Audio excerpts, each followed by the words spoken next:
Thank you for joining us today as we get together with Pastor Chris Ng of Lutheran Church of the Holy Spirit in San Francisco.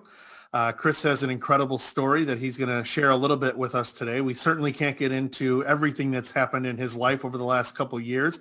But as we come out of Mission West and Todd Bolsinger's talk on adaptive change and canoeing the mountains, we wanted to find practitioners and people who have gone through dramatic and traumatic change in their lives, where they've had to abandon the canoes, find someone else that maybe could guide them, figure out a new landscape, and move forward into a new life, into a new frontier, in a way that they weren't expecting. And I think there's something that we can learn from these people that have experienced these kind of situations that would really help us moving forward in this changing world. You know, we know that our call as Christians never changes. We simply have the call to go and make disciples. And yet when the world changes, oftentimes we're not sure how we can best navigate that. And so today we welcome Chris Ng, Pastor Chris Ng.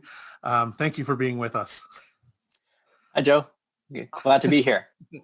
Yeah. So, Chris, do you want to tell us about the day when your world kind of changed? It was a car accident. Yep. Back in March 7th, 2015, I was involved in a solo car accident.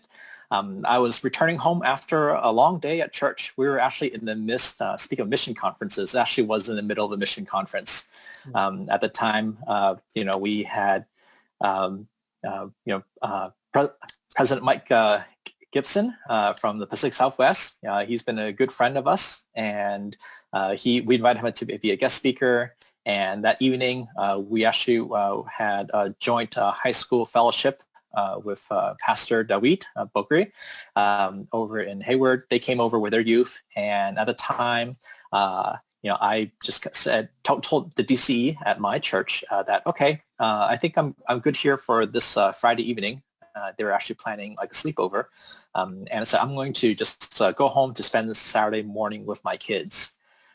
So nigh about midnight, I dropped off a youth at his house in the sunset, and I was on my way home. And I vaguely remember nigh about the last half mile. And then afterwards, then it was just, I could literally say just the crash woke me up. So I fell asleep at the wheel, veered off, and actually lanced the guardrail on the side of the freeway. They were actually meant to be like a crumple zone if you're going 50 miles per hour or under. But, I was just Evel Knieveling, and the guardrail lanced around the engine block, badly damaged my leg, and half of least resistance ended up just nigh about inches away from my left arm and through like the driver's door. So after that, got impact, shook through, and then it just started really learning how to live. Yeah. So you wake up to the sound of a bang. You wake up to painfully lean over to pull it out of my, pants pocket and dial 911, almost like the movies or the commercials, and was trying to stay calm and wait for the paramedics to come. It was I already knew that it was late night, past 1 a.m. on the freeway, and I could sense the cars passing by, and I felt like time to. No, surprisingly, actually, because I was just focusing on deep breathing, I had my eyes closed. That person who stopped, 2 years later, I had a chance to actually meet him in person. It was a great full time. What happened was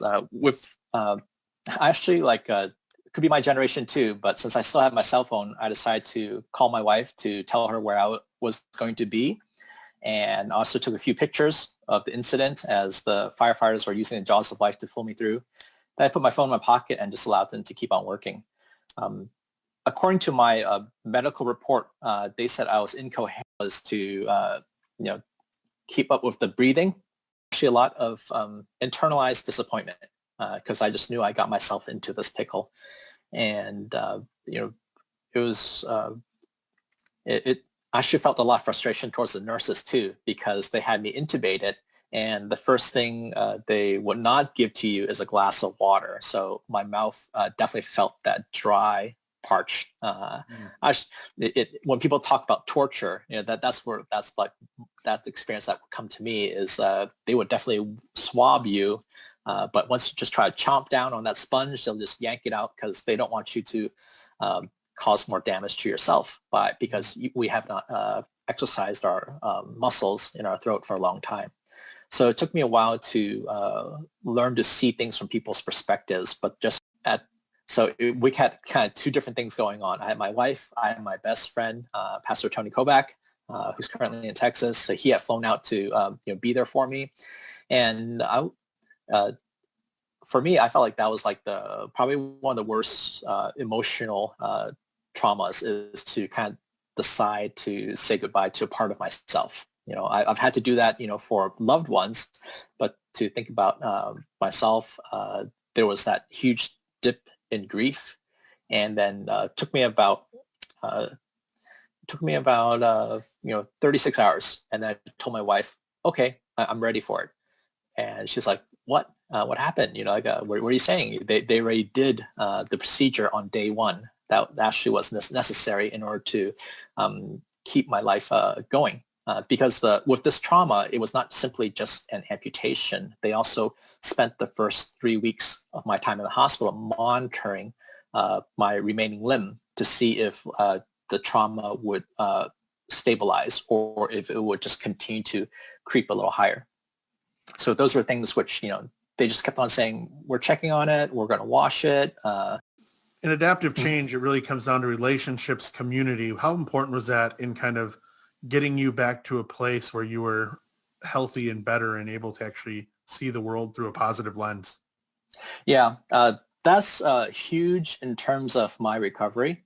I remember once I got out and I was, I was able to, go for my primary care doctor checkup, and the doctor was just kind of going over your normal stats, your blood pressure, and everything. And he finally said, your rate of recovery, and just as I was listening to it, I said, all right, he's probably going to praise me for being courageous or inspirational, like everything that I've heard too. But he said, your rate of recovery is due to the support that you have from family and friends. And I think it was like one of those kind of like, don't get too full of Chris Ng again, but really just it's a grateful reminder that yes, in terms of trauma, like a little success, a lot of trauma all along the way. It really is the network of people who just take a vested interest in saving my life.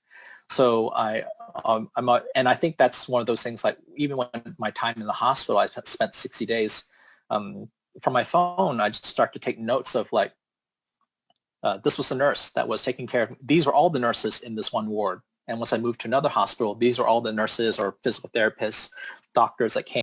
Nothing has, been, damaged in that way. But it's the people sustain people. That's what it is. Yeah. Sharing from a Sunday message. And I literally during preaching time, I said, I felt like I'm the loneliest person in this room right now because I'm the only one with who has a prosthesis. And I remember I did seek a little therapy before I went back to full loved ones. I looked to people who have actually survived and gone through their own tragedies, whether it is a medical issue or another thing. And what really moves me is people who continue to adapt, because I think that is the life that we all have. And I think because I've become an amputee, I've wrestled, with like the idea of like, I was looking at my blue placard, my handicap placard. I said, as when I left the hospital, I said, I guess this is like the label, the term that I would self-identify. But I've actually like more come to appreciate the term adaptive. Because before this interview, I just came from an adaptive CrossFit class for where my coach, he actually had gone through a car accident as he was a kid. He is not an amputee, but he works with a full leg brace. And in my gym mates, all right, we each have different struggles. One is post-polio survivor, stroke recovery, and one, These weird situations and turns us into a new sort of beast. Yeah, yeah, and it's not because I'm a fitness freak in any way, but it's more that I need it for my body. I'm more in tune with my body, my moods, my triggers, because I also wrestle with phantom limb pain and also phantom sensations. So in this, it's something which people really can't describe. Some people like after they become amputees. Of what you've been through, what in your mission and your ministry has changed? I know we've touched on some of that, but then if you could kind of close us with a word of hope and healing that we might be able to benefit in ministry, or something deep down in your story and your conviction is something you want to just make sure everybody understands better. Yeah. Yeah, it's actually way too much to share, but I'm definitely, for me, a heart of humility and appreciation. I see those are very key factors in having a different perspective in life. We don't always get to choose our outcomes, but we can always choose our perspective. And I've seen it happen both ways. Sometimes sometimes our insights come from people who could empathize with us because they've been through something similar. But sometimes insights also come from people who just have no concept of what we're thinking and feeling. God can show us something there too. I think in terms of like adapting to challenges, whether it's personal or it's collective, in my opinion, it's really about being authentic to who I am and also who you are. Trauma, does shake us out of our world, but it actually allows us, us to be refined, and it allows us to actually have a more enriching life. So I think for me, a part of it is the overall picture from the myriad of perspectives. And one quote which I really like was from Henry Nouwen. He says, we have to choose joy and keep choosing it. And I felt like, yes, that's the essence which, moves me beyond, looking just at the dark side of Jesus has made me his own. Chris, I know just since the accident, you've taught me a few things. I remember coming to San Francisco and visiting you and walking around and just checking things out. And you had just gotten your new prosthetic and you were learning how to walk. And you said, if I fall, just let me figure it out. I was like, okay, that's everything against what I'm thinking I should do.